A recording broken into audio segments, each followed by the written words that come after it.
إن الحمد لله نحمده ونستعينه ونستغفره ونعوذ بالله من شرور أنفسنا ومن سيئات أعمالنا من يهده الله فلا مضل له ومن يضلل فلا هادي له وأشهد أن لا إله إلا الله وحده لا شريك له وأشهد أن محمدا عبده ورسوله أما بعد فإن خير الحديث كتاب الله وخير الهدي هدي محمد صلی اللہ علیہ وعلى آلہ وسلم وشر الأمور محدثاتها وكل محدثة بدعة وكل بدعة ضلالة وكل ضلالة في النار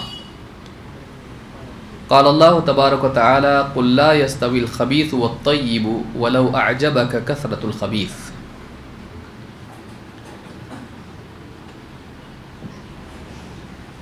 قابل احترام فضیلۃ الشیخ الدکتور فاروق عبداللہ المدنی حفظہ اللہ، میرے محترم دینی بھائیوں، نوجوان ساتھیوں اور قابل احترام ماں بہنوں،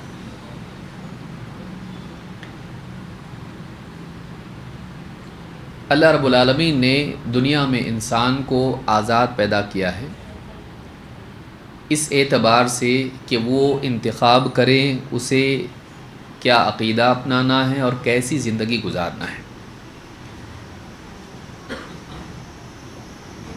کس راستے پر اس کو چلنا ہے، اس کا اختیار انسان کو دیا گیا ہے. انا ہدیناہ السبیل اما شاکرا و اما کفورا. ہم نے انسان کو راستے کی رہنمائی دے دی ہے، چاہے تو شکر گزار بن کے جیے یا ناشکرہ بن کر. شکر گزاری والی زندگی دینداری والی زندگی ہے اور ناشکری والی زندگی عقیدے اور عمل کے بگاڑ والی زندگی ہے. اچھا جینے کا انجام اچھا ہے اور برے جینے کا انجام برا ہے. لہٰذا انسان کو چاہیے کہ جیسا انجام وہ چاہتا ہے ویسی زندگی جیے، ویسا راستہ چنے. ہدایت کا راستہ اللہ تک پہنچاتا ہے اور اللہ کے انعام جنت تک پہنچاتا ہے. اس کے علاوہ جتنے راستے ہیں سارے کے سارے راستے گمراہی کے راستے ہیں، اور ان راستوں پر چلنے سے انسان اللہ سے بھی دور ہوتا ہے اور جنت سے بھی دور ہوتا ہے. لہٰذا انسان کو اپنی زندگی کے بارے میں بہت سوچ سمجھ کے فیصلہ کرنا چاہیے. دنیا میں بھی انسان جس جگہ پہنچنا ہوتا ہے اسی جگہ پہنچانے والی گاڑی میں بیٹھتا ہے، اسی جگہ پہنچانے والے راستے پر چلتا ہے. وہ جانتا ہے کہ کوئی اور راستہ اگر اپناؤں وہاں تک نہیں جا سکتا جہاں مجھے پہنچنا ہے. دین کے معاملے میں راستہ ایک ہی ہے، جنت کے معاملے میں، اللہ تک پہنچانے کے معاملے میں راستہ ایک ہی ہے. دنیا میں کبھی ایسا ہوتا بھی ہے کہ ایک راستہ گھوم پھر کے آدمی کو لے جاتا ہے، تھوڑی دیری ہوتی ہے لیکن پہنچتا تو ہے. ایک جگہ سے ٹریفک اگر جام ہو آدمی دوسرا راستہ اپنا لیتا ہے اور تھوڑا سا دیری ہو جاتی لیکن آدمی منزل پر پہنچ جاتا ہے. لیکن اللہ تک پہنچنے کا معاملہ، جنت تک پہنچنے کا معاملہ ایسا نہیں ہے کہ آدمی ایک راستہ نہیں دوسرا اپنا لے، تھوڑی دیری ہو جائے گی لیکن پہنچیں گے تو صحیح نہیں. اور یہ معاملہ اتنا سنگین ہے کہ اللہ رب العالمین نے کھانا پینا لباس جو واقعی انسان کی بنیادی ضرورتیں ہیں، ہر نماز کی ہر رکعت میں اللہ تعالیٰ نے ان چیزوں کے مانگنے کی تعلیم نہیں دی ہے. حالانکہ کھانے پینے پر انسان کی زندگی کا مدار ہے، اس کی حیات اور اس کی بقا کا مدار ہے. کھائے گا پیے گا نہیں تو مر جائے گا آدمی.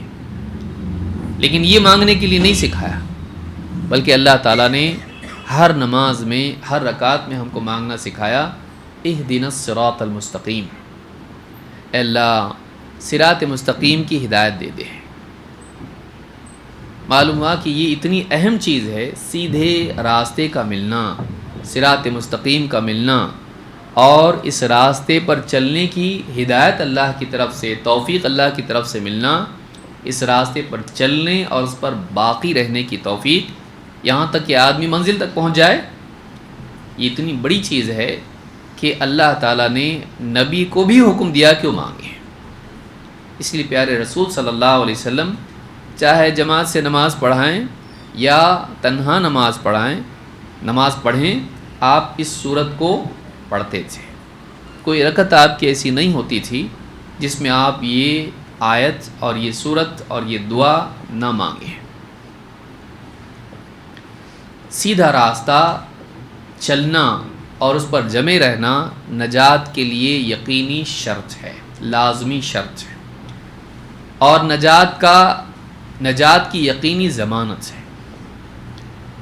لیکن سیدھا راستہ جب چلنے کی بات کی گئی تو اللہ تعالیٰ نے جمع کا صیغہ استعمال کیا. اہدنا الصراط المستقیم، اے اللہ ہم سب کو صراط مستقیم کی ہدایت دے. سے معلوم ہوا کہ کوئی ایسا راستہ نہیں جس پر اکیلے کسی کو چلنا ہے، بلکہ یہ ہمیشہ سے اہل حق کا راستہ رہا ہے.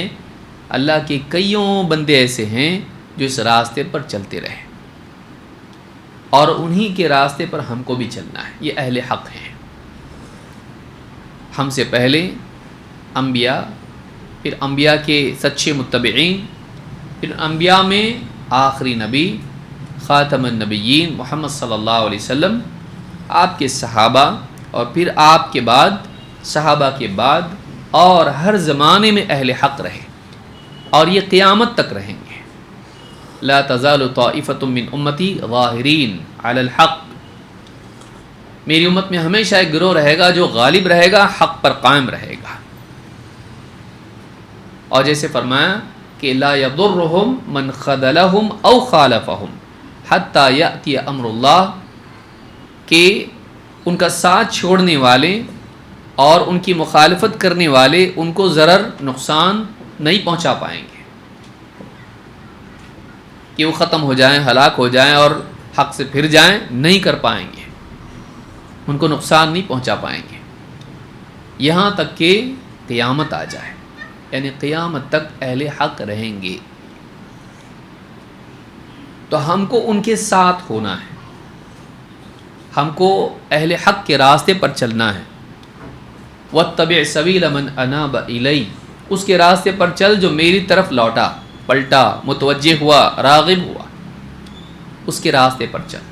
اہل حق کے راستے پر ہم کو چلنا ہے تاکہ ہمارا انجام بھی وہی ہو جو اہل حق کا ہوا، اچھا انجام. صراط الذین انعمت علیہم، اے اللہ ان لوگوں کے راستے پر چلنے کی توفیق دے جن پر تو نے انعام کیا.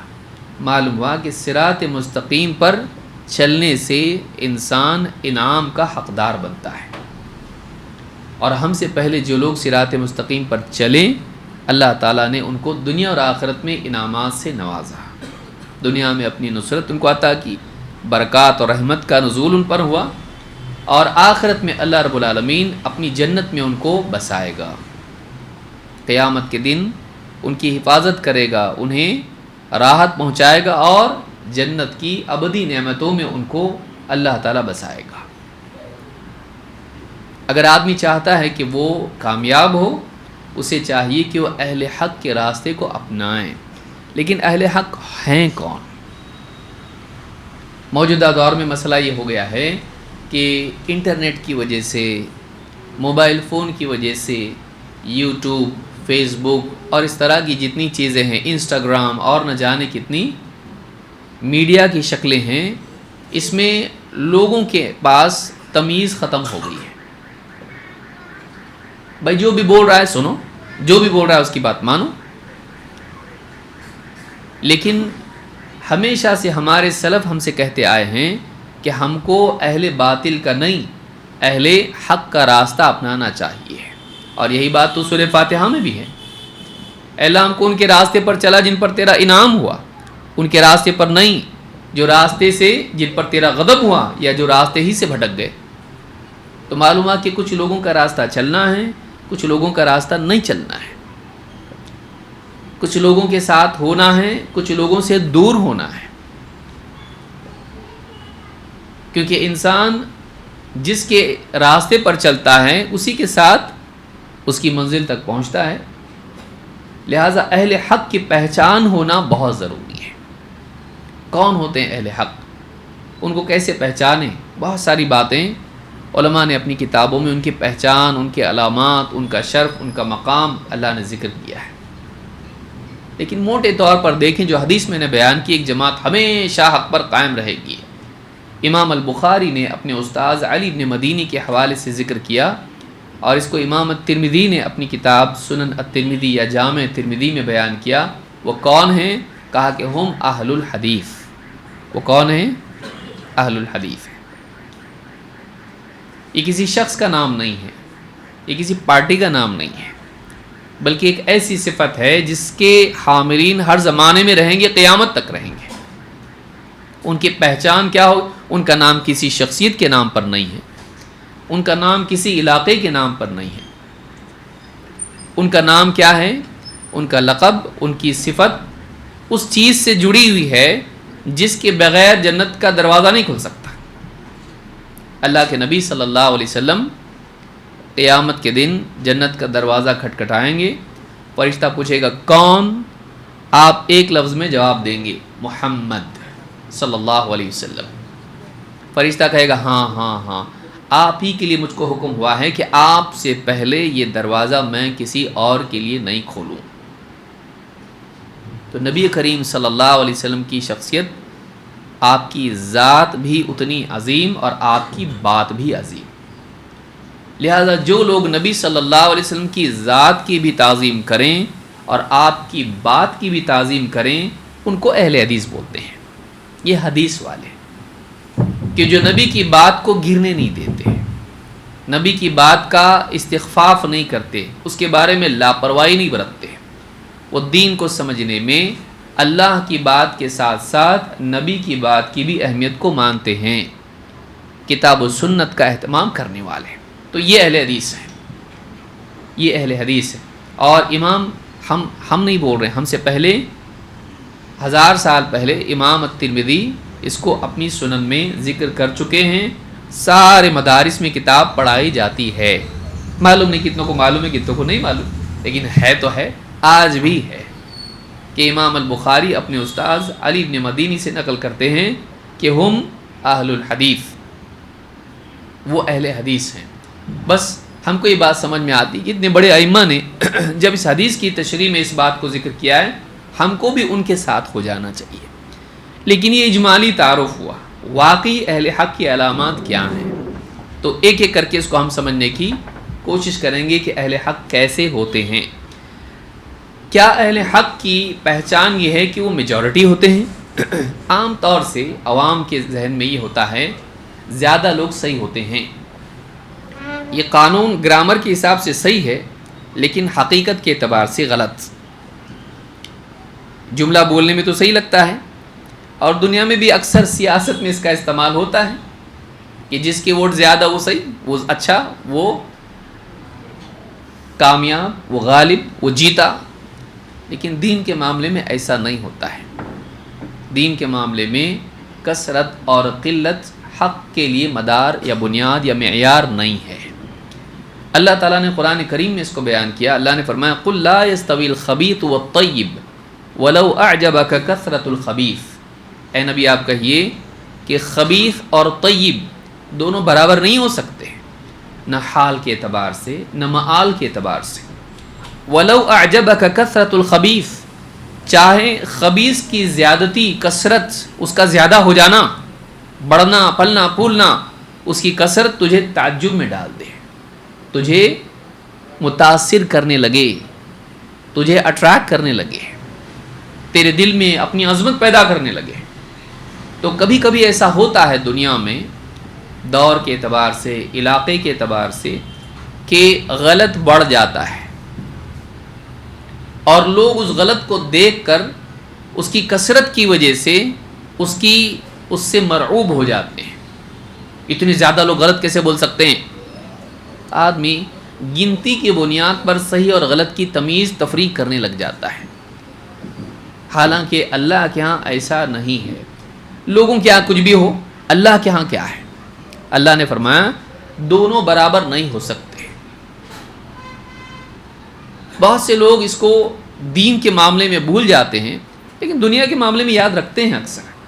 آپ کو سڑے ہوئے ٹوکرا بھر کے آم دے دیے جائیں اور اس کے مقابلے میں پلیٹ میں ایک صاف ستھرا اور ایک اچھا عمدہ آم رکھا جائے، آپ کیا کریں گے؟ یہ بولیں گے اتنے زیادہ غلط کیسے ہو سکتے ہیں، برے کیسے ہو سکتے ہیں؟ نہیں، سڑا ہوا ہے، اور اگر زیادہ سڑے ہوئے ہیں تو زیادہ سڑے ہوئے ہیں، وہ غلط ہے، زیادہ غلط ہے۔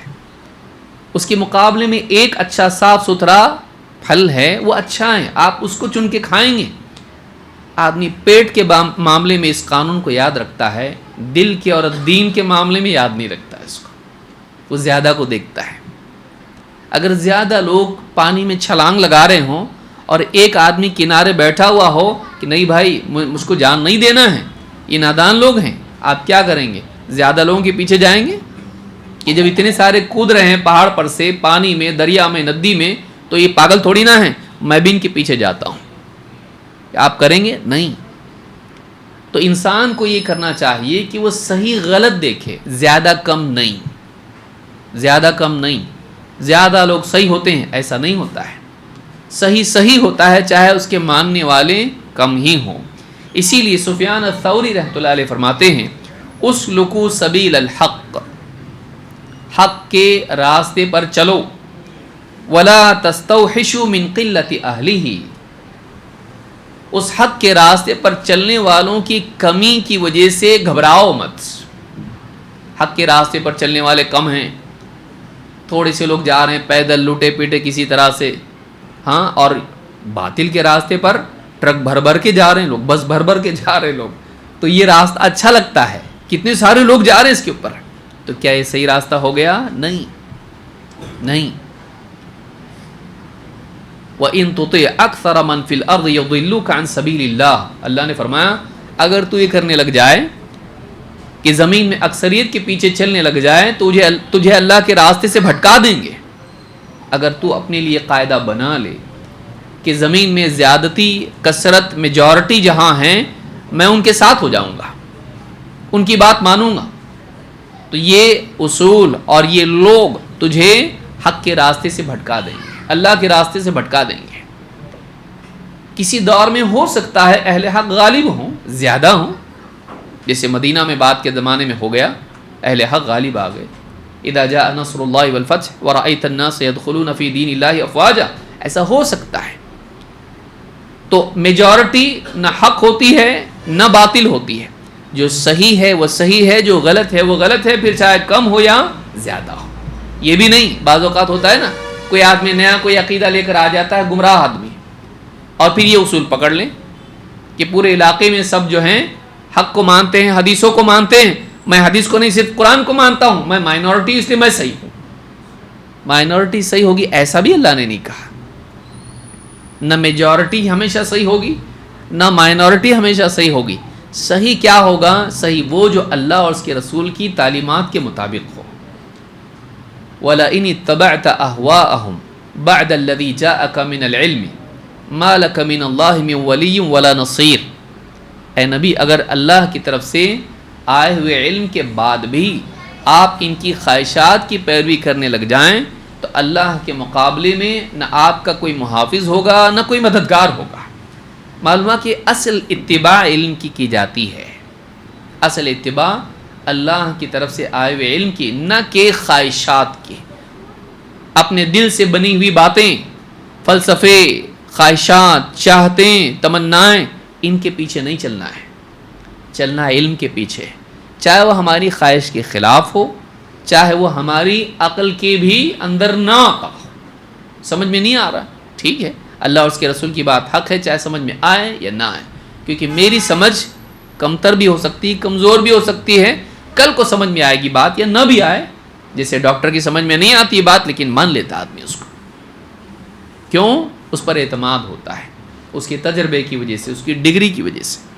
انبیاء اور رسولوں کی بات آدمی مانے، چاہے سمجھ میں آئے یا نہ آئے۔ تو اہل حق کا اصول یہ ہے، تو لہٰذا یہاں پر یہ بات یاد رکھنی ہے کہ ہم کو کامیاب اگر ہونا ہے تو ہم کو اہل حق کے راستے پر چلنا پڑے گا، چاہے وہ کم ہو۔ حق کے راستے پر چلنے والے کم ہیں، اس وجہ سے حق کا راستہ چھوڑا نہیں جاتا ہے۔ آئیے دیکھتے ہیں اہل حق کو پہچانے کیسے، بڑا مسئلہ یہی ہے کیسے پہچانے کہ بھئی حق والے کون؟ سب سے پہلی پہچان اور تمیز اہل حق کی یہ ہے کہ ان کا عقیدہ صحیح ہوتا ہے. اگر عقیدہ ہی صحیح نہیں، شرک میں پڑا ہے، اہل حق کیا وہ اہل ایمان میں سے بھی نہیں ہے. اگر ایک آدمی شرک عقیدہ رکھتا ہے، ایسا آدمی کامیاب نہیں ہوگا. تو اہل حق کی پہچان کیا ہے کہ وہ شرک سے بچنے والے صحیح العقیدہ لوگ ہوتے ہیں. کیونکہ انسان اللہ کے نزدیک تب تک کہ مقبول نہیں ہو سکتا جب تک کہ اس کا عقیدہ صحیح ہو. تو پہلا کرائیٹیریا یہ ہے حق ہونے کا کہ اس کا عقیدہ صحیح ہونا چاہیے. اللہ تعالیٰ قرآن کریم میں فرماتا ہے الذین آمنوا ولم یلبسوا ایمانہم بظلم اولئک لہم الامن وہم مہتدون. سورہ الانعام آیت نمبر 82. وہ لوگ جو ایمان لائے اور اپنے ایمان میں ظلم کی ملاوٹ نہیں کی، یہی لوگ ہیں جن کے لیے امن کا وعدہ ہے، اور یہی لوگ اللہ تعالیٰ کے نزدیک ہدایت یافتہ لوگ ہیں. اچھا، معلوم ہوا کہ ہدایت یافتہ لوگ کون ہیں؟ کس کو کہا جائے گا کہ اہل حق ہیں؟ ظاہر بات ہے کہ جس کو ہدایت ملی ہے، جو ہدایت کے راستے پر ہیں، یہی اہل حق ہیں. تو اللہ تعالیٰ نے اہل حق کی پہچان، ہدایت یافتہ لوگوں کی پہچان یہ بتائی کہ وہ ایمان والے ہوتے ہیں، کافر نہیں. وہ ایمان والے ہوتے ہیں، منافق نہیں. وہ ایمان والے ہوتے ہیں، مشرک نہیں. تو ایمان لائے، اس سے کافر نکل گئے، منافق نکل گئے. اللہ نے دونوں کے لیے انکار کر دیا. بچے کون؟ مشرک. تو اللہ نے آگے کہا وَلَمْ يَلْبِسُوا إِيمَانَهُمْ بِظُلْمٍ، انہوں نے اپنے ایمان میں ظلم کی ملاوٹ نہیں کی. اللہ کے نبی صلی اللہ علیہ وسلم کی حدیث ہے جس میں آپ نے بتایا یہاں ظلم سے مراد شرک ہے، جس کا تذکرہ حضرت لقمان نے کیا ہے، اور قرآن میں اللہ نے اس کو بیان کیا یا بنی لا تشرک باللہ ان الشرک لظلم عظیم. اے بیٹے اللہ کے ساتھ شرک مت کرنا، شرک ظلم عظیم ہے. تو معلوم ہوا کہ اہل حق کون ہیں؟ جو ایمان لائیں اور اپنے ایمان میں ظلم کی، شرک کی ملاوٹ نہ کریں. وہ ایمان والے ہو، نہ کافر، نہ مشرک اور نہ منافق. اور ان کے بارے میں 2 وعدے اللہ نے کیے، 2 باتیں ان کے بارے میں تعریف میں گئی، 2 کام 2 انعام. 2 باتیں بیان کی، کیا؟ ایمان لائے 1، 2 پھر اپنے ایمان کو سنبھال کے رکھا اور زندگی بھر اس میں شرک کو ملنے نہیں دیا، مرنے تک. دوسری چیز اس کے لیے فضیلت کیا ہے؟ یہ لوگ انجام کے اعتبار سے، اپنے معال کے اعتبار سے امن والے ہیں. اللہ کی طرف سے ان کو امن دیا جائے گا دنیا میں بھی اور آخرت میں بھی. اور یہ لوگ ہدایت یافتہ ہیں دنیا میں بھی اور آخرت میں بھی. دنیا میں اللہ کے نزدیک حق کے راستے پر قائم ہیں، ہدایت کے راستے پر قائم ہیں. اہدنا الصراط المستقیم، یہ ہدایت پانے والے لوگوں میں سے ہیں. اور نہ صرف دنیا میں بلکہ آخرت میں بھی کہ اللہ تعالیٰ ان کی رہنمائی کر کے ان کو جنت تک پہنچائے گا. الحمدللہ الذی ہدانا لہذا وما کننا لنہتدی لولا ان ہدانا اللہ. جنت میں جانے کے بعد جنتی کیا کہیں گے؟ تمام تعریف اللہ کے لیے ہے جس نے ہم کو اس جنت کی رہنمائی دی، اس جنت تک پہنچایا. تو جنت کا پانا بھی ہدایت کا آخری مرحلہ ہے. تو یہ بھی ہدایت کے ذہن میں آتا ہے کہ اللہ چلاتے چلاتے چلاتے پل صراط پر سے، کیونکہ دنیا میں صراط مستقیم پر تھے، آخرت میں اللہ اس صراط سے ان کو پار کرا کے جنت میں لے جائے گا. یہاں وہ ڈٹے رہیں، جمے رہیں آزمائشوں میں. اب اللہ کی توفیق سے وہ اس صراط پر سے بھی گزر جائیں گے اور جنت میں پہنچ جائیں گے. تو یہ رہنمائی اللہ کی طرف سے ہوگی، وہ توفیق ہوگی اللہ کی آخرت میں. تو معلوم ہوا کہ اہل حق کی پہلی پہچان یہ ہے کہ وہ عقیدے کے معاملے میں کمپرومائز نہیں کرتے.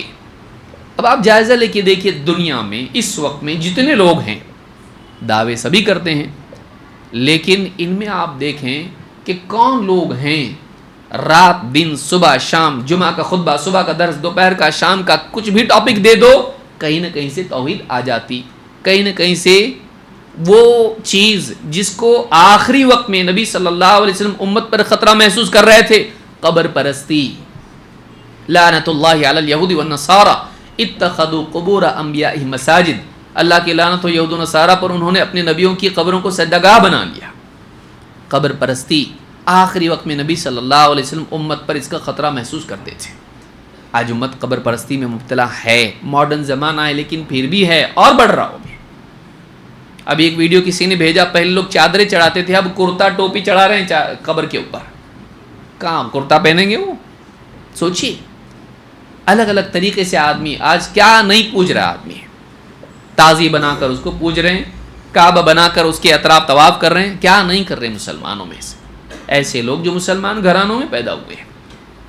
اہل حق کی پہچان یہ ہے کہ وہ توحید کے معاملے کو ہلکا نہیں سمجھتے ہیں، وہ توحید کو بار بار بار بار بیان کرتے ہیں. اس لیے کہ آپ دیکھیں قرآن میں، آپ دیکھیں مکی صورتیں دیکھیں، توحید کی 13 سال تک دعوت دی نبی صلی اللہ علیہ وسلم، مدینہ میں چھوڑ دیے. اللہ نے آیتیں نازل کرنا چھوڑ دیا. قرآن کی سب سے عظیم آیت کون سی ہے؟ آیت الکرسی. اس کا عنوان کیا ہے اور اس کے پہلا حصہ کیا ہے؟ اللہ لا الہ الا ہو. سوچئے آپ کہ مدینہ میں بھی توحید کا بیان چھوٹا نہیں، بلکہ آپ جتنی آیتیں مدنی دیکھیں اس میں کہیں نہ کہیں اللہ تعالیٰ کی توحید اور اس کی ذات و صفات کا تعارف ملے گا آپ کو. تو اہل حق بھی چاہے مغلوب ہوں غالب ہوں، وہ توحید کو بیان کرنا نہیں چھوڑتے. اہل باطل ہیں جو بولتے ہیں کب تک توحید توحید توحید، ذرا حکومت کی بھی تو بات کرو، امت کے مسائل کی بھی تو بات کرو. یہ اہل باطل کا طریقہ ہے جو توحید کے معاملے کو ہلکا سمجھتے ہیں. تو اہل حق کی پہلی پہچان یہ ہے. آج دنیا میں آپ دیکھیے کون لوگ ہیں کہ جو توحید کو ڈٹ کے بولتے ہیں، کھل کے بولتے ہیں. اللہ تعالیٰ نے دوسری بات اس میں اسی کے ضمن میں کہ اہل حق کا عقیدہ اپنی عقل کی اپج نہیں ہوتا. ان کا عقیدہ سلف کے منہج کے مطابق بلکہ صحابہ کے عقیدے کے مطابق ہوتا ہے. کیونکہ قرآن میں اللہ تعالیٰ نے فرمایا فَإِنْ آمَنُوا بِمِثْلِ مَا آمَنْتُمْ بِهِ فَقَدِ اهْتَدَوْا، اگر یہ لوگ ویسے ایمان لے آئیں جیسے تم ایمان لائے ہو تو یہ ہدایت یافتہ کہلائیں گے، مانے جائیں گے. تو معلوم ہوا کہ ہدایت یافتہ بننے کے لیے صحابہ والا عقیدہ ہونا چاہیے، کیونکہ آیت میں صحابہ ہی سے کہا جا رہا ہے. اگر یہ لوگ ویسے ایمان لے آئیں، یہودی نصرانی اہل کتاب، ویسا عقیدہ اپنائیں جیسا تمہارا عقیدہ ہے. تم کون ہے یہاں پر؟ آیت نازل ہوتے وقت میں موجود کون ہیں؟ صحابہ ہیں. تو معلوم ہوا کہ صحابہ کا عقیدہ اگر یہ اپناتے ہیں تو مانا جائے گا کہ یہ ہدایت پر ہیں. تو اہل حق، اہل ہدایت پر قائم لوگ، ان کی علامت یہ ہوتی ہے کہ وہ عقائد کے باب میں قرآن و حدیث کی تشریح میں اپنی عقل سے بات نہیں کرتے، بلکہ وہ کیا کرتے ہیں؟ دیکھتے ہیں صحابہ کا عقیدہ کیا تھا. صحابہ اللہ کو ہر جگہ مانتے تھے یا عرش پر مانتے تھے؟ صحابہ نبی صلی اللہ علیہ وسلم کو مشکل کشا مانتے تھے یا اللہ سے دعا کرتے تھے اور اللہ کو عطا کرنے والا مانتے تھے؟ صحابہ نبی صلی اللہ علیہ وسلم کو عالم الغیب مانتے تھے یا یہ صرف اللہ کی صفات اور اللہ کے خصائص میں سے مانتے تھے؟ صحابہ قبر پرستی میں مبتلا تھے یا اللہ سے مانگتے تھے؟ سارے معاملات آپ دیکھیے. عقیدے کے باب میں صحابہ والے عقیدے کو اپنانا، یہ پہلی پہچان ہے اہل حق کی، جس کو یاد رکھنا ضروری ہے. آگے بڑھتے ہیں. نمبر 2، اہل حق کی پہچان. عقیدے کے بارے میں دیکھا آپ نے. نمبر 2، مصدر علمی. نالج لیتے کہاں سے اہل حق؟ عقل سے، خواب سے، پیر سے، بابا سے؟ کہاں سے لیتے؟ ان کا علم، ان کے جو بھی عقائد بنتے ہیں، جو بھی اعمال وہ کرتے ہیں، تو سورس آف نالج ان کا کیا ہے؟ علمی ماخذ ان کا کیا ہے؟ ان کا علمی ماخذ ہمیشہ کتاب و سنت ہوتا ہے. اس لیے کہ ہدایت پر قائم رہنے کے لیے، گمراہی سے بچنے کے لیے قیامت تک اللہ کے نبی صلی اللہ علیہ وسلم نے اپنے بعد کتاب و سنت چھوڑنے کی بات کی ہے. گمراہی سے بچنے کے لیے تم کو کیا کرنا پڑے گا؟ کتاب و سنت کو تھامے رہنا پڑے گا. اس کی بنیاد پر تم کو عقائد اور اعمال بنانے پڑیں گے، لینے پڑیں گے، اخذ کرنے پڑیں گے. اللہ کے نبی صلی اللہ علیہ وسلم فرماتے ہیں انی قد ترکت فیکم شیئین، میں اپنے بعد 2 چیزیں چھوڑے جا رہا ہوں. لن تضلوا بعدہما، ان 2 کے بعد تم کبھی گمراہ نہیں ہوں گے. معلوم ہے کہ گمراہی سے بچنے کے لیے دو چیزیں ضروری ہیں. کیا ہیں وہ؟ کتاب اللہ و سنتی. ایک اللہ کی کتاب. کون سی کتاب؟ تورات، قرآن. ایک اللہ کی کتاب، اور دو و سنتی، میری سنت، میرا طریقہ، جو احادیث سے معلوم ہوتا ہے. نبی کا طریقہ کہاں سے معلوم پڑتا ہے؟ حدیث سے. تو کتاب اور سنت، قرآن اور حدیث. تو اہل حق کی پہچان یہ ہے، جو ہدایت پر قائم رہتے ہیں ان کی پہچان یہ ہے کہ وہ دین کو لیتے ہیں کتاب و سنت سے.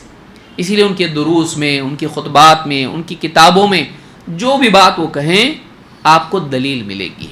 قرآن کی دلیل ملے گی، حدیث کی دلیل ملے گی، جس سے معلوم پڑتا ہے کہ ان کے ہاں دین میں کچھ بھی بولنا ہے، بتانا ہے، ماننا ہے، اس کے لیے بنیاد کیا ہوتی ہے؟ قرآن اور سنت. کیوں؟ اس لیے کہ نبی صلی اللہ علیہ وسلم نے اہل ہدایت کی پہچان بتایا اس کو. میں اپنی بات دو چیزیں چھوڑے جا رہا ہوں، اگر ان دو کو تھامے رہو گے گمراہ نہیں ہوں گے. معلوم ہے کہ گمراہ نہیں ہونے والے، ہدایت پر قائم رہنے والے، ان کے پاس یہ دو چیزیں ہوتی ہیں. ان دو پر ان کے دین کا مدار ہوتا ہے. امام حاکم نے اس کو روایت کیا ہے. وہ اللہ اور اس کے رسول کی بات پر کسی اور کی بات کو ترجیح نہیں دیتے. کتاب و سنت کو اپنانا کیسا؟ اب آپ کسی کے پاس جائیں گے، بولے ہم بھی تو مانتے نا قرآن و حدیث کو. کون نہیں مانتا؟ مسلمان. کسی کے بھی پاس جا کے آپ کہیں بھائی اہل حق کی پہچان یہ ہے کتاب و سنت، بولے ہم بھی مانتے، قرآن کو مانتے، ہم لوگ قرآن خوانی کرتے نا، ہم لوگ قرآن خوانی کرتے، ہم قرآن پڑھنے والے لوگ ہیں. قرآن کو مانتے نہیں تو پڑھتے کیسا؟ اور ہم حدیث کو مانتے ہیں، ہم حدیث کو بھی مانتے ہیں. ہمارے مدرسوں میں حدیثیں پڑھائی جاتی ہیں. نہیں، صرف پڑھنا پڑھانا نہیں، بلکہ اہل حق کی پہچان یہ ہوتی ہے کہ وہ قرآن و سنت پر بڑی سے بڑی شخصیت کو بھی ترجیح نہیں دیتے. وہ شخصیات کو دلیل پر، دلائل پر ترجیح نہیں دیتے. اتنے بڑے آدمی بولے، اتنے بڑے مفتی صاحب بولے، اتنے بڑے امام بولے، اتنے بڑے بابا بولے، ہمارے باپ دادا بولے، ہمارے سماج کے بڑے چودھری صاحب بولیں، نہیں. ان کے ہاں شخصیات کا احترام تو ہوتا ہے، لیکن وہ احترام اتنا نہیں بڑھتا ہے کہ وہ قرآن و سنت کو اس کی وجہ سے پس پش ڈال دیں، ان شخصیت کی بات کو مان لیں. نہیں کرتے ایسا. اہل حق ہمیشہ قرآن و سنت کو شخصیتوں پر ترجیح دیتے ہیں. دلیل ان کے ہاں شخصیت کی محتاج نہیں ہوتی، شخصیت دلیل کی محتاج ہوتی ہے.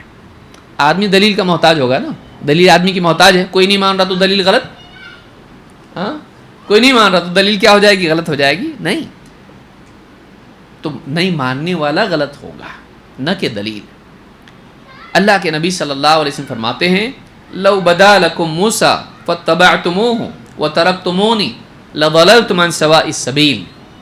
اگر آج موسیٰ علیہ السلام بھی ظاہر ہو جاتے اور تم مجھے چھوڑ کر ان کے پیچھے چلنے لگ جاتے تو تم صراط مستقیم سے، سیدھے راستے سے بھٹک جاتے.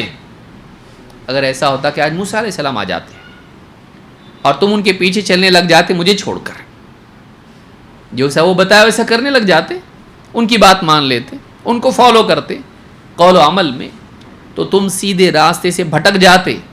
وَلَوْ كَانَ حَيًّا وَأَدْرَكَ نُبُوَّتِي لَاتَّبَعَنِي. اگر وہ بھی آج زندہ ہوتے اور میری نبوت پاتے تو میری پیروی کرتے. اس حدیث کو امام الدارمی نے روایت کیا اور امام احمد نے بھی، اور یہ حدیث حسن درجے کی ہے. اس حدیث سے معلوم ہوتا ہے کہ یعنی لَضَلَلْتُمْ عَنْ سَوَاءِ السَّبِيلِ، سیدھے راستے سے تم بھٹک جاتے. سیدھے راستے سے بھٹکنے والے کون اور نہیں بھٹکنے والے کون؟ بھٹکنے والے وہ ہیں جو نبی صلی اللہ علیہ وسلم پر کسی اور شخصیت کی ذات کو یا بات کو ترجیح دے. حدیث تو اپنی جگہ، لیکن ہم ان کی بات مانتے ہیں نہیں. آج بہت سارا طبقہ مسلمانوں میں کہتا وہ سب صحیح ہے لیکن ہمارے امام کا یہ کہنا ہے، ہم فلاں امام کے پیچھے چلتے ہیں. یہاں امام کی بات نہیں ہو رہی ہے، یہاں نبی کی اور رسول کی بات ہو رہی ہے. مجھے چھوڑ کے تم رسول کے بھی پیچھے چلنے لگ جاؤ جس سے اللہ نے کلام کیا، تم سیدھے راستے سے بھٹک جاتے ہیں. تو اس سے معلوم ہوا کہ پھر نہیں بھٹکنے والے کون ہیں؟ جو شخصیات کے مقابلے میں دلائل کو ترجیح دیتے ہیں اور بڑی سے بڑی شخصیت کے مقابلے میں نبی صلی اللہ علیہ وسلم کی تعلیمات کو ترجیح دیتے ہیں۔ اہل حق کی پہچان یہ ہے کہ وہ سنت پر شخصیت کو ترجیح نہیں دیتے ہیں، وہ سنت کو ہمیشہ ترجیح دیتے ہیں شخصیات کے مقابلے میں۔ یہی صحابہ کا طریقہ تھا۔ تو یہ بھی ایک دوسری بات ہم کو معلوم ہوئی، کتاب و سنت کا اہتمام، پڑھنے پڑھانے سیکھنے سکھانے، اور اسی طرح سے کتاب و سنت کو ترجیح دینا شخصیات پر۔ یہ دوسری چیز بھی جاننا ضروری ہے، ورنہ آپ کو سبھی تو پڑھتے پڑھاتے ہیں، سبھی دستار بندی اس کے بغیر تو ہوتی نہیں، بخاری پڑھے بغیر۔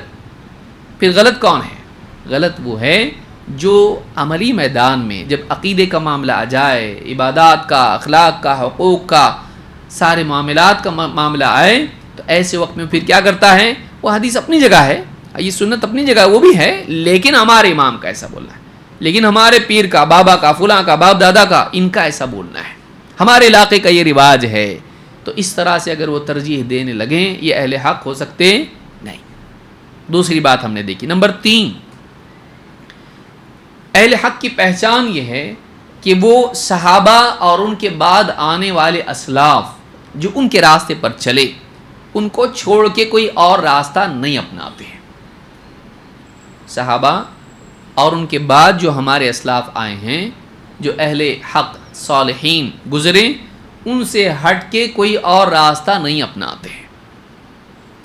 قرآن میں اللہ نے فرمایا والسابقون الاولون من المہاجرین والانصار، وہ پہلے سبقت لے جانے والے مہاجر اور انصار، والذین اتبعوہم باحسان، اور پھر وہ لوگ بھی جنہوں نے کمال درجے میں ان کی اتباع کی، اچھے طریقے سے ان کے پیچھے چلے، ان کو فالو کیا، رضی اللہ عنہم ورضوا عنہ، اللہ تعالیٰ ان سے راضی ہو گیا اور وہ بھی اللہ سے راضی ہو گئے۔ وَأَعَدَّ لَهُمْ جَنَّاتٍ تَجْرِي تَحْتَهَا الْأَنْهَارُ، اللہ تعالیٰ نے ان لوگوں کے لیے ایسے باغات جنت میں تیار کر رکھے ہیں جن میں نیچے نہریں بہتی ہیں، خالدین فیہا ابدا، وہ ان جنتوں میں ہمیشہ ہمیشہ ہمیشہ رہیں گے۔ ذالک الفوز العظیم، یہ بہت ہی عظیم الشان کامیابی ہے۔ یہ سورہ توبہ کی آیت نمبر 100 ہے۔ اس میں آپ دیکھیں اللہ نے کامیاب کس کو قرار دیا، اللہ تعالیٰ نے اپنی رضا کس کے لیے بیان کی، کس سے اللہ راضی ہے۔ تو کامیاب کون اور اللہ کس سے راضی؟ یہ لوگ ہی اہل حق ہو سکتے ہیں جن سے اللہ راضی ہو جائے اور انہیں کامیاب قرار دے، ورنہ جو لوگ ناکام ہو جائے اللہ کے نزدیک اور اللہ ان سے ناراض ہو جائے، وہ اہل حق نہیں ہو سکتے ہیں۔ لیکن کون ہیں یہ لوگ؟ ان کے بارے میں اللہ نے فرمایا یہ مہاجر و انصار ہیں۔ واقعی کامیاب کون ہیں؟ بالکل تعیین کے ساتھ کہ یہ لوگ کون؟ صحابہ، مہاجر جو مکہ سے مدینہ ہجرت کر کے گئے اور سارے ہجرت کرنے والے صحابہ میں سے، اور وہ لوگ جو جنہوں نے آنے والوں کی نصرت کی، تو مہاجر اور انصار۔ لیکن معاملہ انہی پر رک نہیں گیا، بلکہ کیا کہا؟ والذین اتبعوہم باحسان، جنہوں نے بہترین طور پر ان کی پیروی کی۔ تو معلوم ہے کہ اللہ کی رضا ان کے لیے بھی ہے جو مہاجر اور انصار یعنی صحابہ کے راستے پر چلے۔ تو اہل حق اللہ کی رضا کو پانے والے اور اللہ کے نزدیک کامیاب قرار پانے والے یہ کون ہیں؟ جو صحابہ کے راستے پر چلتے ہوں۔ یہ اس لیے بھی ضروری ہے کہ اختلافات کے وقت میں صحابہ کا طرز عمل ہی فیصل ہو جاتا ہے۔ اللہ والوں کی قبر بنانا کہ نہیں بنانا، نبی صلی اللہ علیہ وسلم ہے، آپ کے بعد آپ کے ساتھ کون؟ صحابہ۔ نبی صلی اللہ علیہ وسلم کی قبر کو چومنا کہ نہیں، سجدہ کرنا کہ نہیں کرنا، کس سے معلوم پڑے گا؟ نبی صلی اللہ علیہ وسلم تو معلوم ہی پڑے گا۔ آپ نے کیا کیا کہاں سے معلوم پڑے گا؟ آپ ہی کی قبر کے بارے میں صحابہ کو دیکھنا پڑے گا۔ صحابہ نے کیا کیا؟ کیا قبروں کو چومتے تھے، قبروں پر چادر چڑھاتے تھے اور قبر کے آگے جھکے مراقبہ کرتے تھے، قبر سے مانگتے تھے؟ نہیں۔ تو صحابہ کا طریقہ دیکھنے سے نبی صلی اللہ علیہ وسلم کے ساتھ ہم کو کیسا معاملہ کرنا چاہیے، آپ کی حیات میں کیا معاملہ تھا اور آپ کی وفات کے بعد آپ کے بارے میں صحابہ کا عقیدہ کیا تھا، یہ ہمارے لیے فیصل ہو جاتا ہے کہ وہ کیا مانتے تھے نبی صلی اللہ علیہ وسلم کو۔ حاضر ناظر مانتے تھے، مشکل کشا مانتے تھے، عالم الغیب مانتے تھے، بشر نہیں مانتے تھے، کیا مانتے تھے؟ تو صحابہ کو جب ہم دیکھتے ہیں تب جا کے سمجھ میں آتا ہے۔ اور نبی سے محبت کا تقاضا کیا ہے؟ کیا آپ کی پیدائش کا دن عید میلاد النبی منانے سے آدمی محبت کا دعوے دار اور حقدار بن جاتا ہے یا نہیں؟ صحابہ نے کیا کیا؟ کیا صحابہ نے یہ دن منایا؟ نہیں۔ تو صحابہ کو دیکھنے سے شرکیات اور بدعات کی جڑ کٹ جاتی ہے، خاص طور سے نبی صلی اللہ علیہ وسلم کے باب میں، شہداء کے باب میں، صالحین کے باب میں۔ تو یہ بھی ہمارے لیے بہت ضروری ہے کہ ہم اس کو کریں، کیونکہ آخری زمانے میں اہل حق کی پہچان ہی ہوگی کہ وہ صحابہ کے راستے پر ہوگا، نبی صلی اللہ علیہ وسلم اور صحابہ کے راستے پر۔ آپ صلی اللہ علیہ وسلم نے فرمایا تفترق امتی علی 73 ملہ کلہم فی النار الا ملۃ واحدہ، میری امت 73 فرقوں میں بٹ جائے گی۔ اچھا نہیں ہے لیکن ہوگا، ایسا ہوگا۔ قیامت کے قریب بہت ساری برائیاں ہوں گی، ان میں سے ایک برائی آفت امت کے لیے ہوگی کہ امت 73 فرقوں میں بٹ جائے گی، اور اسی لیے کہا کلہم فی النار، یہ اچھا نہیں ہے، یہ اچھا نہیں ہے۔ اسی لیے آپ نے فرمایا کہ سب کے سب جہنم میں جائیں گے، الا ملۃ واحدہ، سوائے ایک گروہ کے، ایک جماعت باقی رہے گی، باقی سب جہنم میں جائیں گے۔ صحابہ نے پوچھا قالوا ومن ہی یا رسول اللہ، پوچھا اللہ کے رسول وہ ایک کون ہوں گے، وہ ایک جماعت ملت کون ہوگی؟ آپ نے فرمایا ما انا علیہ واصحابی، جس پر میں اور میرے صحابہ ہوں گے، جس راستے پر، عقیدے پر، منہج پر میں اور میرے صحابہ ہیں، جو اس پر ہوں گے وہ اس وقت میں ہدایت یافتہ ہوں گے، جنت میں جائیں گے۔ معلومہ جنت میں جانے والے وہ ہیں اہل حق جو کیا کریں، نبی صلی اللہ علیہ وسلم اور صحابہ کے راستے پر ہوں۔ اسے معلوم ہوتا ہے اختلاف امت کے وقت ہدایت پانے کا راستہ یہ ہے کہ آدمی سنت کو تلاش کریں اور اس سنت کی تفہیم اور تطبیق کے لیے، اس کو سمجھنے کے لیے اور اس پر عمل کرنے کے لیے صحابہ کی طرف رجوع کرے۔ اس لیے آپ نے صرف اپنا بیان نہیں کیا، اپنے ساتھ صحابہ کو بھی ذکر کیا۔ بھائی سنت کو سمجھیں گے کیسے عمل کرنا ہے اس کے اوپر؟ تو سنت کے صحیح فہم کے لیے جس نے نبی صلی اللہ علیہ وسلم کی سنت کو جان کر آپ کے سامنے اس پر عمل کر کے دکھایا اور وہ مقبول بھی ہو گیا، آپ نے اس میں رد و بدل نہیں کیا، جیسا ہی عمل کر رہے ہیں ویسا ہی، تو آپ نے اس کو قبول کیا، اللہ کے ہاں وہ مقبول ہوا۔ تو یہ جو طریقہ ہے صحابہ والا، وہی حق مانا جائے گا، اسی کو ہم دین قرار دیں گے۔ اسی لیے آپ نے اپنے ساتھ کس کو جوڑا؟ صحابہ کو۔ تو تیسری پہچان اہل حق کی یہ ہے کہ کتاب و سنت کو سمجھنے میں اور اس پر عمل کرنے میں، خصوصاً اختلاف کے دور میں جب ہر آدمی قرآن کی آیت کا، حدیث کا اپنے طور پر مطلب بتا رہا ہو، وہ صحابہ کے فہم اور ان کے پریکٹیکل اپلیکیشن، ان کی تطبیق کی طرف جاتے ہیں۔ صحابہ کیا کرتے تھے، صحابہ نے کیسے کیا، صحابہ اس سے کیا مطلب لیتے ہیں، تاکہ ان کو صحیح معنی معلوم ہو اور صحیح طور پر وہ عمل کر پائیں۔ یہ ہوئی تیسری چیز۔ نمبر 4، اہل حق کی پہچان یہ ہوتی ہے کہ وہ علم کے ساتھ ساتھ عمل بھی کرتے ہیں، جس چیز کا دعویٰ کرتے ہیں، جس چیز کی دعوت دیتے ہیں، ان کی زندگیوں میں، ان کے سماج میں، ان کے ماحول میں وہ چیز عملاً بھی ہوتی ہے۔ تو یہ اہل حق کی پہچان ہے۔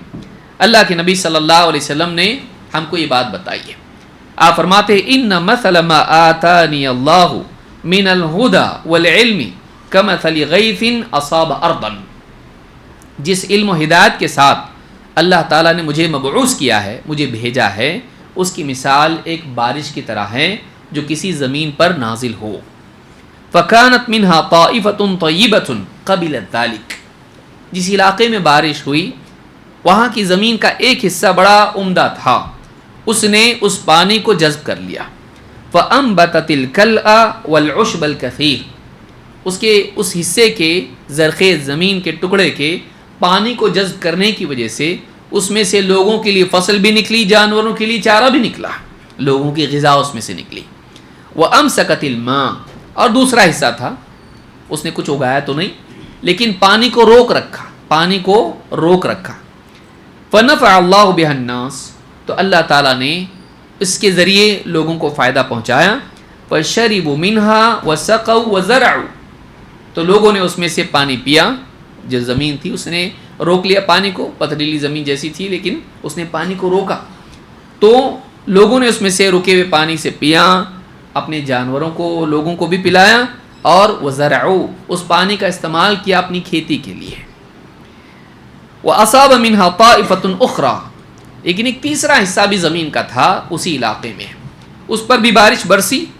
إِنَّمَا هِيَ قِعَانٌ لَا تُمْسِكُ مَاءً وَلَا تُنْبِتُ كَلْأً وہ بالکل سپاٹ علاقہ تھا, پانی اس پر برسا, نہ اس نے اس کو روک کے رکھا جذب کیا کہ اس میں سے کچھ اگائیں, اور نہ اس نے اس کو روک کے رکھا کہ لوگوں کے پینے کے کام ہی آ جائے. کچھ اگتا تو نہیں لیکن کم سے کم روک کے تو رکھے. تو نہ اس نے اس کو روک کے رکھا نہ اس میں سے کچھ اگایا. فَذَلِكَ مَثَلُ مَنْ فَقِهَ فِي دِينِ اللَّهِ تو بس اب یہ مثال ہے اس کی جس نے اللہ کے دین میں تفقہ اختیار کیا, دین میں گہری سمجھ حاصل کی. وَنَفَعَهُ مَا بَعَثَنِي اللَّهُ بِهِ فَعَلِمَ وَعَمِلَ تو اللہ تعالیٰ نے اس علم سے اسے فائدہ پہنچایا جس کے ساتھ اللہ تعالیٰ نے مجھے مبعوث کیا ہے. تو اس نے فَعَلِمَ وَعَمِلَ اس نے اس علم کو سیکھا بھی اور اس پر عمل بھی کیا. وَمَثَلُ مَن لَّمْ يَرْفَعْ بِذَلِكَ رَأْسًا اور یہ مثال ہے اس کی جس نے علم کی طرف سر نہیں اٹھایا, متوجہ نہیں ہوا, قبول ہی نہیں کیا. وَلَمْ يَقْبَلْ هُدَى اللَّهِ الَّذِي أُرْسِلْتُ بِهِ اور اس ہدایت کو قبول نہیں کیا جس کے ساتھ مجھے بھیجا گیا ہے. تین قسم کے لوگ یہاں بیان کیے گئے ہیں زمین کی مثال دے کر. ایک وہ طبقہ ہے جس نے علم کو قبول کیا, جذب کیا, پی لیا, اور پھر گہری سمجھ پیدا کر کے اس علم میں سے اور علم نکالا, استنباط کیا, غور و فکر کر کے اپنے زمانے کے لیے مسائل کا حل اس میں تلاش کر کے لوگوں کو حل دیا. یہ ایسا ہے جیسے اس نے پانی پیا اور اناج اگایا اور لوگوں کی غذا کا انتظام کیا. دوسری زمین اس کے پاس اتنی گہری سمجھ تو نہیں تھی لیکن اس نے پانی کو روک کے رکھا, کم سے کم ضرورت مند آئے گا تو اویلیبل تو ہو, وہ اب لے جائے گا اپنے کھیت میں ڈالے گا تو اس میں سے اگے گا. تو اس نے خود تو کچھ اگایا نہیں لیکن اگانے والوں کے لیے پانی کو سنبھال کے رکھا. یہ وہ لوگ ہیں جنہوں نے علم کو محفوظ رکھا لیکن استنباط کی صلاحیت ان میں نہیں تھی. بس حفظ کرنے کی صلاحیت تھی, سنبھال کے رکھنے کی صلاحیت تھی لیکن استنباط کی صلاحیت ان میں نہیں تھی. لیکن یہ بھی اچھے لوگ ہیں کیونکہ یہ وسیلہ ہیں ان لوگوں کے لیے جو علم چاہتے ہیں اور استنباط کر سکتے ہیں. تیسرا وہ طبقہ ہے نہ اس نے روکا نہ اگایا, اس نے علم کو لیا ہی نہیں, روکا ہی نہیں, بس اس پر سے علم اس پر برسا اور گزر گیا. چکنے گھڑے کی طرح وہ تھا اور بالکل چٹان کی طرح وہ تھا, پانی اس پر سے بہہ کے نکل گیا, اس کو کچھ فائدہ نہیں ہوا, اس کو کچھ فائدہ نہ خود فائدہ اٹھایا نہ دوسروں کو فائدہ پہنچایا. یعنی اس نے اس پانی کو قبول نہیں کیا, علم کو قبول نہیں کیا. علم اس کے پاس آیا, دلیلیں اس کے پاس آئیں لیکن اس نے قبول نہیں کیا, باپ دادا کے طریقے پہ پڑھا رہا, اپنی مرضی سے جیتا رہا, اس نے علم کو قبول نہیں کیا, اس علم کی طرف متوجہ نہیں ہوا اور اس کو قبول نہیں کیا. سرے سے کچھ لوگ جنہوں نے علم کی طرف دھیان ہی نہیں دیا, نہ دینی مجالس میں آئے, نہ علم کی کتابیں پڑھیں, نہ علماء سے پوچھا, ایک وہ لوگ ہیں سر اٹھا کے دیکھا ہی نہیں, اس طرف دھیان ہی نہیں دیا, اعراض کیا. دوسرے وہ لوگ ہیں جن کے پاس علم پہنچا لیکن انہوں نے اسے قبول نہیں کیا. یہ دونوں کے دونوں برباد ہونے والے ہیں. دو کامیاب ہوں گے, دو برباد ہوں گے. جنہوں نے علم سے اعراض کیا, اس کی ناقدری کی. دوسرے وہ جنہوں نے علم آیا سامنے لیکن اس کو قبول نہیں کیا, اس کے مطابق جیے نہیں, اس کا انکار کر دیا. تو ایسے لوگ جنہوں نے اعراض کیا, جنہوں نے انکار کیا, یہ برباد ہوں گے. اور دوسرے وہ لوگ جنہوں نے علم سے فائدہ اٹھایا اور اس کی اصل بنیاد کیا فرمائیں, فعلم وعمل, علم حاصل کیا اور اس کے مطابق عمل کیا, یہ کامیاب لوگ ہیں. پھر عمل کیا میں دونوں ہیں, اپنی زندگی بھی اس کے مطابق بنائیں اور پھر اس علم پر عمل کرنے میں یہ بھی داخل ہے کہ ایک انسان اس کو لوگوں میں عام کرے, یا تو نصوص کو عام کریں یا تو نصوص سے مستنبط احکام کو لوگوں کے لیے پیش کریں. تو یہ حفاظ اور فقہا یعنی دونوں طرح کی جو ہے غلبہ جس پر جو اس چیز کا ہو, وہ دونوں طبقے سے علماء نے مراد لیے ہیں. یہ کتنی بڑی حدیث ہے, کتنی جامع حدیث ہے. امام ابن حبان نے اس کو روایت کیا ہے لیکن الفاظ کے فرق کے ساتھ میں یہ بخاری مسلم میں بھی حدیث موجود ہے. آئیے آگے دیکھتے ہیں اہل حق کی پہچان. یعنی اہل حق وہ نہیں ہوتے جو صرف باتیں کریں. آج کل انٹرنیٹ کی دنیا میں باتیں کرنے پہ لائکس اور سبسکرائبر مل جاتے ہیں، عملی زندگی کام دیکھتا ہے. لیکن اہل حق کی پہچان ہی ہوتی ہے کہ ان کی زندگی میں اس علم کے مطابق عمل بھی ہوتا ہے. اگر عمل نہ ہو تو ایسا انسان واقعی عالم کہلانے لائق بھی نہیں. اتأمرون الناس بالبر وتنسون انفسکم وانتم تتلون الکتاب افلا تعقلون. یہ کیا بات ہے کہ تم لوگوں کو بھلائی کی تلقین کرتے ہو لیکن خود اپنے آپ کو بھول جاتے ہو، جبکہ تمہارے پاس کتاب کا علم ہے، تم کتاب پڑھتے ہو، کیا تم عقل نہیں رکھتے ہیں؟ تو ایسا انسان تو عقل سے بھی عاری ہے. تو اس لیے اہل حق وہ کیسے ہو سکتے ہیں جو لوگوں کو حق بتائیں لیکن حق کے مطابق خود ان کی زندگی نہ ہو. تو اہل حق ایسے نہیں ہوتے. آپ ہمارے اسلاف کو دیکھیے، بعض سلف کا، اب تفصیل اس میں ہم نہیں جا سکتے ہیں، وقت ہمارے پاس اتنا نہیں ہے، لیکن ایک ایک حدیث پر عمل کرتے تھے اور اس کے بعد اس کو نشر کرتے تھے. ایسے بھی لوگ تھے سلف میں، محدثین میں ایسے لوگ تھے. تو امام احمد کے بارے میں معروف ہے. تو اس طرح سے یہ بھی ایک علامت اہل حق کی ہے کہ وہ اس پر عمل کرتے ہیں. یہ کیسے ہو سکتا ہے کہ آدمی دوسروں کو جنت کے راستے پر دوڑنے کی دعوت دے رہا ہو اور خود رکا ہوا ہو، خود زمین پر لیٹا ہوا ہو اور حق کے راستے پر نہیں چلتا ہو؟ ایسے آدمی کی بات پر اعتماد ہوگا؟ نہیں ہوگا. تو یہ چوتھی صفت ہم نے دیکھی، علم و عمل کو جمع کرنا. 5، حق واضح ہونے پر اسے قبول کرنا. حق والے کبھی کبھی غلطی بھی کر جاتے ہیں اور یہ ان کا امتحان ہوتا ہے اور لوگوں کے سامنے ان کی شان بیان کرنے کا موقع ہوتا ہے. اہل حق کبھی کبھی غلطی کر جاتے ہیں فتویٰ دینے میں. بعض لوگ یہ کرتے ہیں، دیکھو فلاں عالم نے غلطی کی فتویٰ دینے میں تو اب وہ بالکل غلط ہو گئے. نہیں، بڑے بڑے علماء سے فتویٰ دینے میں بعض اوقات غلطی ہوتی ہے، کبھی لا علمی کی وجہ سے، کبھی فہم میں خطا کر جانے کی وجہ سے. اور ہم نے دعا کی نا اللہ سے، ربنا لا تؤاخذنا ان نسینا او اخطانا. اے اللہ ہماری پکڑ نہ کر اگر ہم بھول جائیں یا خطا کر جائیں. تو یہ اللہ نے قبول کر لی ہے. اگر انجانے میں خطا ہو جائے انسان سے تو اللہ کے ہاں پکڑ نہیں ہے. اہل علم بھی انسان ہوتے اور اس آیت کی دعا میں وہ شامل ہیں، من باب اولا شامل ہیں، وہ زیادہ حقدار ہیں اس آیت کی دعا میں شامل ہونے کے. تو ان سے بھی غلطی ہوتی ہے. ان کی علامت یہ ہوتی ہے کہ جب ان کے سامنے حق آتا ہے وہ قبول کر لیتے ہیں، انکار نہیں کرتے اور اس کو ٹالتے نہیں ہیں، بلکہ حق سامنے آیا قبول کر لیا. اور اگر غلطی ان سے ہو جائے تو وہ اس سے فوراً رجوع کرتے ہیں. یہ ان کی شان ہے.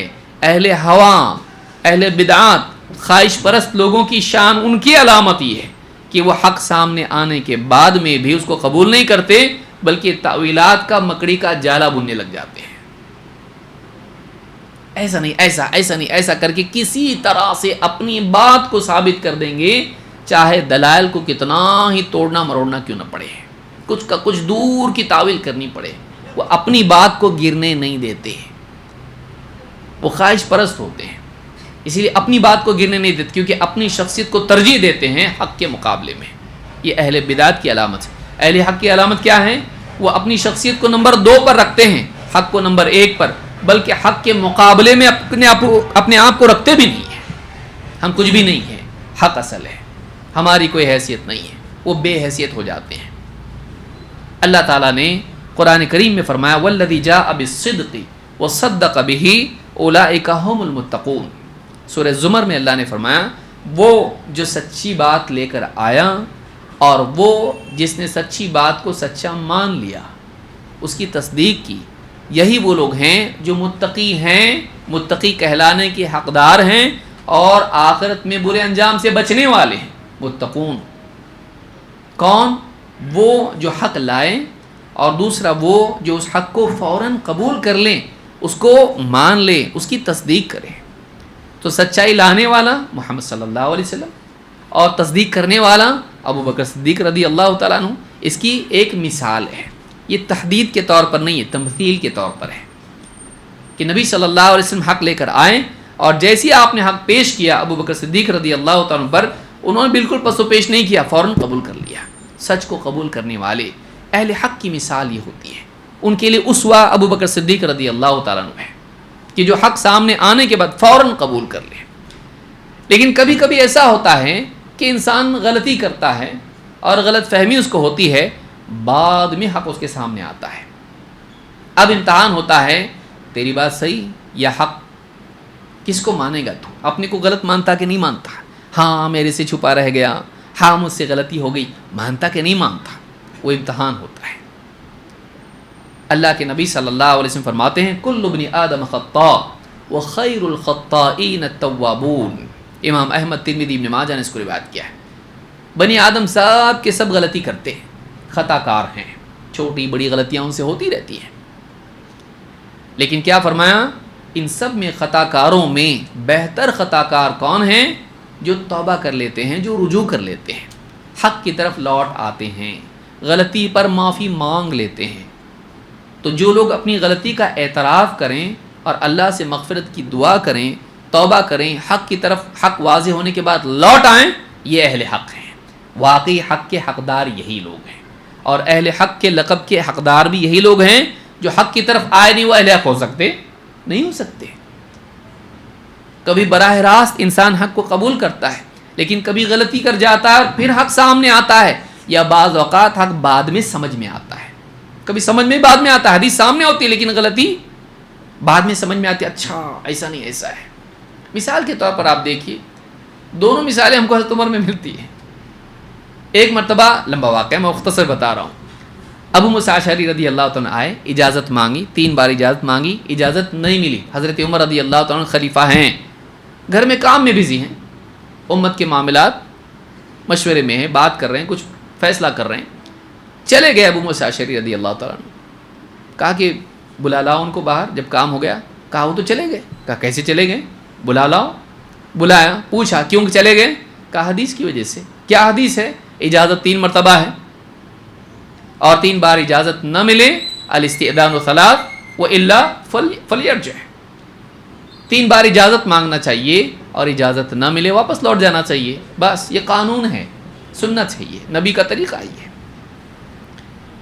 اب کہا دلیل لاؤ اس کی، اور کوئی گواہ لاؤ اس کا بتانے والا، ورنہ تمہاری خبر لوں گا. دوڑے دوڑے گئے انصار کے مجمع پر، لوگوں سے کہا، اور ان میں سے اٹھا کے لائے ابو سعید خدری رضی اللہ عنہ کو، جو سب سے کم عمر تھے اس وقت میں اس مجمع میں،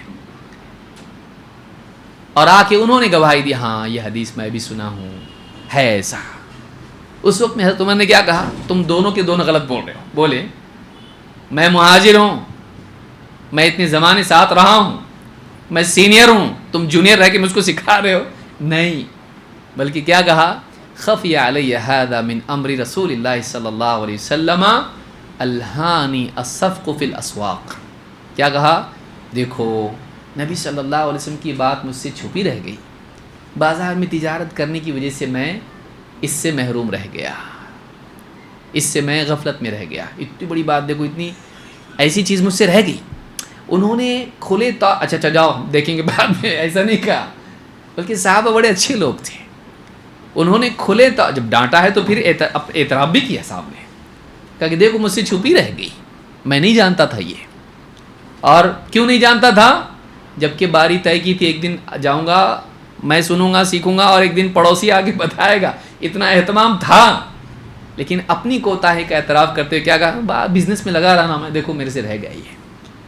تو سوچیے، اہل حق اعتراف کرنے والے ہوتے ہیں جب حق واضح آتا ہے. مجنونہ کے قصے میں کیا ہوا؟ فیصلہ کر دیا مشورہ کر کے لوگوں کے ساتھ میں، پاگل عورت، زنا ہوا ہے، سزا کا فیصلہ کر دیا، رجم کر دو. لے کے جانے لگے، حضرت علی ملے، کہا کہاں جا رہے ہیں؟ کہا ان کو لے کے جا رہے ہیں، حضرت عمر نے فیصلہ دیا ہے، زانیہ ہے، فیصلہ کرو رجم. فیصلہ کیا ہے کہ رجم کر دو. کہا نہیں، واپس لے چلو. واپس لے کے آئے. کہا امیر المؤمنین، کیا آپ کو حدیث معلوم نہیں کہ اللہ کے نبی صلی اللہ علیہ وسلم نے بتایا کہ 3 لوگوں سے قلم اٹھا لیا گیا ہے؟ رفع القلم عن 3. 3 لوگوں سے قلم اٹھا لیا گیا ہے.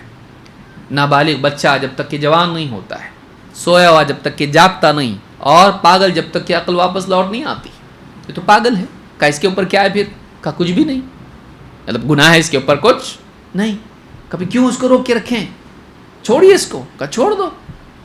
اور پھر کہنے لگے اللہ اکبر اللہ اکبر اللہ اکبر، تکبیر کہنے لگے. یعنی میں کتنا بڑا ایسا فیصلہ کر دیتا، غلط فیصلہ ہوتا، اگر غلط نہیں ہوتا تو چھوڑتے نہیں، اللہ کی حد نافذ کرتے کہ نہیں کرتے؟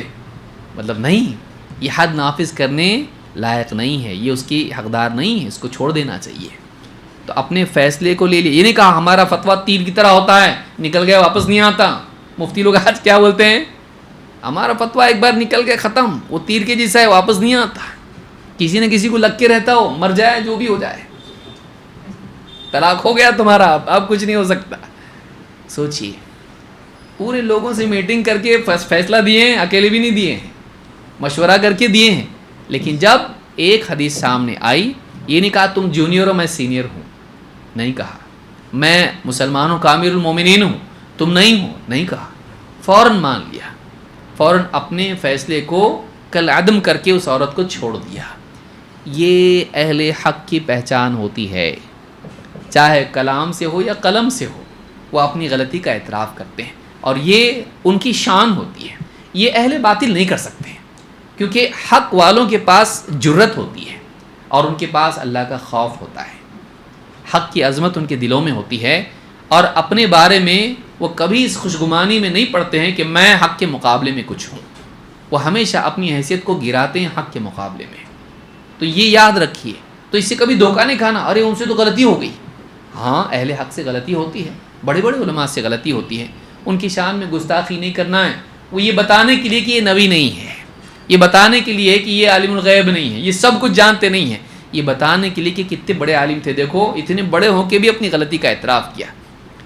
ان کے صحیح فتوے ان کے علم کے کمال کو بتاتے ہیں، اور ان کی غلطی کا اعتراف ان کے کردار کی عظمت کو بتاتا ہے، ان کا کیریکٹر کتنا اعلیٰ تھا کہ انہوں نے اپنی غلطی قبول کر لی۔ یہ آسان کام نہیں ہے، بڑا آدمی ہی اپنی غلطی قبول کر سکتا ہے۔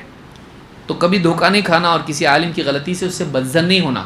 ہاں، اہل بدعات کو اہل سنت کے ساتھ ملانا نہیں، ان سے بھی تو غلطی ہو رہی تو ان کے پیچھے چلے جائیں گے، نہیں، غلط ہیں، گمراہ ہیں، ان کی بات الگ ہے، لیکن اہل حق سے بھی غلطی ہوتی ہے، اس سے وہ اہل باطل نہیں ہو جاتے، وہ خواہش کی بنیاد پر غلطی نہیں ہوتی ہے، وہ لا علمی کی وجہ سے، بھولنے کی وجہ سے ہوتی ہے، اور اس کا پتہ کب چلتا ہے؟ جب ان کے سامنے حق آتا ہے، اب تمیز ہو جاتی ہے، اب اہل ہوا اور اہل حق کا فرق معلوم ہوتا ہے۔ اہل ہوا بات بول دینے کے بعد، لکھ دینے کے بعد رجوع نہیں کرتے ہیں، اس میں تعویلات کر کے لیپا پوتی کرنا شروع کر دیتے ہیں، لیکن اہل حق فوراً اپنی غلطی کا اعتراف کرتے ہیں۔ امام مالک رحمۃ اللہ علیہ سے کسی نے پوچھا پاؤں کی انگلیوں کا خلال ہے کہ وضو میں؟ بولے نہیں، میں نہیں جانتا ایسا کچھ ہے، لیس ذلک علی الناس، لوگوں کے لیے نہیں ہے، یہ لوگوں پر نہیں ہے ضروری۔ لیکن کسی نے بتایا حدیث کہ ایسی حدیث ہے، جیسی حدیث سامنے آئی کہا یہ تو بڑی اچھی حدیث ہے، حسن حدیث ہے یہ، چاہے وہ اصطلاحی اعتبار سے ہو یا معنی کے اعتبار سے، بڑی پیاری حدیث ہے تو، کہ نبی صلی اللہ علیہ وسلم ایسا کرتے تھے۔ اور پھر کہتے ہیں کہ اس کے بعد ان کے شاگرد کہتے ہیں اس کے بعد جب بھی امام مالک سے یہ مسئلہ پوچھا جاتا کہتے ہیں ہاں انگلیوں کا خلال کرنا چاہیے وضو میں۔ یہ اہل حق کی پہچان ہے، حق آنے کے بعد وہ حق کے تابع ہو جاتے ہیں، جہاں حق لے جائے گا ہم جائیں گے، جہاں حق لے جائے گا ہم ہم وہاں اس کے ساتھ جائیں گے، اس کے پیچھے پیچھے جائیں گے۔ یہ بہت بڑی صفت ہے جو اہل حق کی ہوتی ہے۔ نمبر 6 اہل حق تعصب کی بجائے عدل کا اہتمام کرتے ہیں۔ تعصب ان کے یہاں نہیں ہوتا ہے کہ ہمارا آدمی ہمیشہ صحیح، اہل حق کا معاملہ ہی ہوتا اپنوں سے بھی غلطی ہو تو غلط کو غلط بولتے ہیں۔ اہل باطل کا کیا ہوتا ہے؟ ہمارا آدمی تو ہمیشہ صحیح، یہ قبائلی جاہلیت ہے، ہمارا آدمی غلط بھی ہو تو صحیح، دوسری پارٹی کا آدمی، دوسری جماعت کا آدمی، دوسرے قبیلے کا آدمی غلط، صحیح بھی ہو تو غلط، کیوں غلط؟ وہ ہمارے قبیلے کا نہیں ہو۔ یہ جو ہے قبائلی جاہلیت ہے، اہل حق کا طریقہ یہ نہیں ہوتا ہے، چاہے غلطی ہمارے لوگوں میں ہو یا دوسروں میں ہو، غلط کو غلط بولتے، وہ غلط کو غلط بولتے ہیں۔ اور اگر اہل باطل کے پاس بھی کوئی بات صاف ان کی طرف سے آئے اور کوئی پوچھے وہ لوگ ایسا بول رہے ہیں وہ صحیح ہے کیا، ایسا نہیں کرتے، غلط ہے وہ، کیونکہ وہ لوگ غلط ہیں، نہیں، وہ لوگ اہل حق اس کی تصدیق کرتے ہیں، وہ لوگ غلط ہیں لیکن ان کی یہ بات صحیح ہے۔ اہل حق کیسا بتاتے؟ صحیح بات کی وجہ سے وہ لوگ صحیح نہیں ہو جاتے، غلط لوگ، لیکن وہ لوگ ہیں غلط لیکن ان کی یہ بات صحیح ہے، جیسے اللہ کے نبی صلی اللہ علیہ وسلم نے کیا۔ شیطان کا واقعہ آپ نے سنا ہوگا. ابو ہریرہ رضی اللہ عنہ کے پاس 3 دن تک آتا رہا, پکڑتے رہے, چھوڑتے رہے, اس کو چوری کر رہا تھا. آخر میں جب اس نے بتایا آیت الکرسی پڑھ کے سونے پر کیا فضیلت ہے, رات بھر ایک محافظ رہے گا اور شیطان قریب بھی نہیں آئے گا. جب ابو ہریرہ رضی اللہ تعالیٰ نے اللہ کے نبی صلی اللہ علیہ وسلم کے سامنے بیان کیا تو آپ نے کیا فرمایا؟ صدقک وہو کذوب. اس نے سچ کہا لیکن ہے وہ جھوٹا. تو اس کا کیٹیگری چینج نہیں ہوئی سچ بولنے کی وجہ سے. غلط کا غلط ہی رہا وہ. یہ نہیں کہ اگلے دن سے اس کے پاس جاؤ دیکھو سچ بھی بولتا ہے ایسا, ہاں جو نبی نے نہیں بتایا بتا رہا ہم کو, چلو اس کو بھی سبسکرائب کرتے ہیں. نہیں, آپ نے کیا بتایا؟ وہ جھوٹا ہے. اس کی کیٹیگری چینج نہیں ہوئی. ہاں اس کی بات صحیح ہے یا نہیں, اس کی بات صحیح ہے لیکن ہے وہ غلط. تو اہل باطل ہی ہیں, لیکن کبھی کبھی وہ سچ بھی بول دیتے. 100% غلط تھوڑی نہ ہوتے کوئی, کبھی وہ بھی صحیح بات بول دیتے ہیں. تو اہل حق جب ان کی طرف سے صحیح بات آتی ہے تو صحیح کو صحیح بولتے ہیں, ضد کی بنیاد پر صحیح کو بھی غلط نہیں بولتے ہیں. ضد کی بنیاد پر, تعصب کی بنیاد پر ان کے مخالفین کے غلط کو یعنی صحیح کو بھی غلط نہیں بولتے ہیں, اور اپنوں کے غلط کو بھی صحیح نہیں بولتے, کیونکہ ہمارا آدمی ہے. صحیح کو صحیح بولتے ہیں, غلط کو غلط بولتے ہیں. اہل حق حق بولنے والے ہوتے ہیں, ہر حال میں حق بولتے ہیں چاہے وہ اپنے خلاف ہی کیوں نہ ہو. اللہ تعالیٰ فرماتا ہے یا ایھا الذین آمنوا کونوا قوامین بالقسط شہداء للہ ولو علی انفسکم او الوالدین والاقربین. سورہ نساء میں اللہ نے فرمایا اے ایمان والو قائم ہو جاؤ عدل کے ساتھ حق پر اور گواہ بن جاؤ اللہ کی خاطر. حق پر قائم بھی رہو اور حق کے گواہ بن جاؤ. ولو علی انفسکم, چاہے وہ حق بات تمہارے برخلاف ہی کیوں نہ ہو, وہ خود تمہارے خلاف کیوں نہ ہو, صحیح ہے, چاہے وہ تمہارے اگینسٹ ہو. او الوالدین والاقربین, اور چاہے وہ تمہارے والدین اور تمہارے قریبی رشتہ داروں کی خلاف ہی کیوں نہ پڑے بات. جو بات صحیح ہے وہ صحیح ہے, تو تم صحیح کے حق میں گواہی دینے والے بن جاؤ اور صحیح پر قائم رہنے والے بنو, چاہے وہ تمہارے اگینسٹ کیوں نہ ہو. جائیداد زمین کا مسئلہ یا دینی مسئلہ, کوئی بھی مسئلہ ہو جو صحیح و صحیح چاہے میرے حق میں آیا میرے خلاف ہو, تو یہ اہل حق کا طریقہ ہوتا ہے. اسی لیے اللہ کے نبی صلی اللہ علیہ وسلم نے فرمایا وَقُلِ الْحَقَّ وَلَوْ عَلَى نَفْسِكَ, حق بات بول چاہے وہ تیرے خلاف ہی کیوں نہ پڑے. حق بات بول چاہے وہ تیرے اگینسٹ ہو, تیرے خلاف ہو جائے بات, تیرے حق میں نہ ہو, تیرے فیور میں نہ ہو, تو جو بولنا ہے وہی بول, یہ حق ہے. تو یہ اہل حق کی علامت ہوتی ہے کہ وہ حق بات بولتے ہیں چاہے اس سے ان کو مضرت کیوں نہ ہو. نمبر 7, ذاتی مفاد کی بنا پر اہل حق کو نہیں چھپاتے ہیں. حق بیان کرنے والے ہوتے ہیں اور وہ لوگوں کے سامنے حق بات بیان کرتے ہیں, حق کو چھپاتے نہیں اور حق میں ملاوٹ نہیں کرتے ہیں. وہ مفاد پرست نہیں ہوتے ہیں, وہ حق پسند ہوتے ہیں, اس لیے حق کو بیان کرتے ہیں, چھپاتے نہیں ہیں. حق چھپانے والے نہیں ہوتے ہیں. اس پہ تھوڑا اور بول رہا ہوں میں. اللہ تعالیٰ نے فرمایا یا ایھا الرسول بلغ ما انزل الیک من ربک وَإِن لَّمْ تَفْعَلْ فَمَا بَلَّغْتَ رِسَالَتَهُ وَاللَّهُ يَعْصِمُكَ مِنَ النَّاسِ. اے رسول پہنچا دیجئے جو کچھ آپ کی طرف آپ کے رب کی جانب سے آیا ہے, نازل ہوا ہے. اگر آپ نے ایسا نہیں کیا تو آپ نے رسالت کا حق ادا نہیں کیا. وَاللَّهُ يَعْصِمُكَ مِنَ النَّاسِ, اور یہ اللہ ہے جو آپ کو لوگوں سے بچائے گا. آپ کو چھپانے کی ضرورت نہیں لوگوں سے ڈر کے, بلکہ اللہ آپ کو بچائے گا. آپ بیان کیجئے, آپ چھپا نہیں سکتے. اگر آپ چھپا جاؤ تو آپ کا منصب ہے رسالت. رسالت کا مطلب ہے کیا ہے؟ پیغام پہنچانا.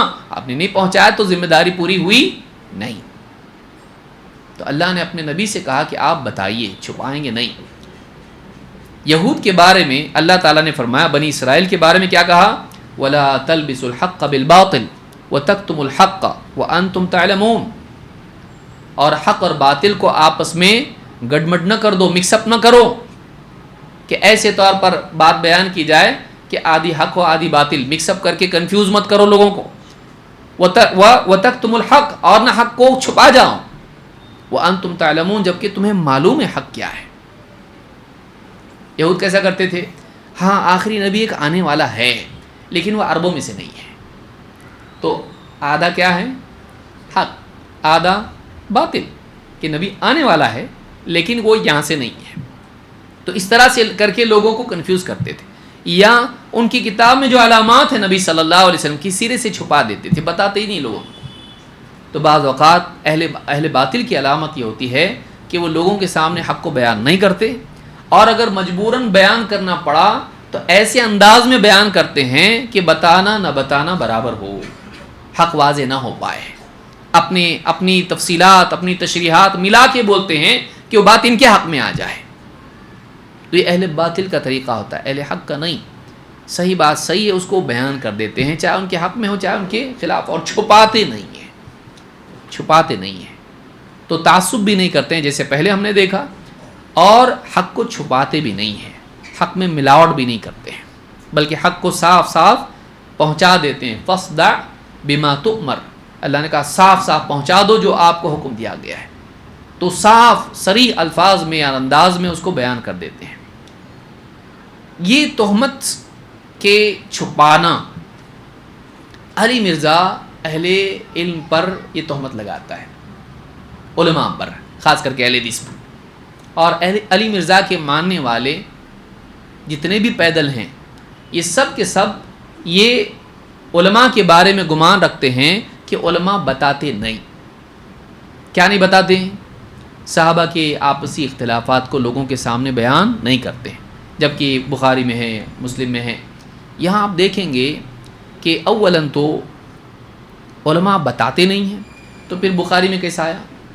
اور مدرسوں میں کیا پڑھاتے ہیں؟ بائبل پڑھاتے ہیں.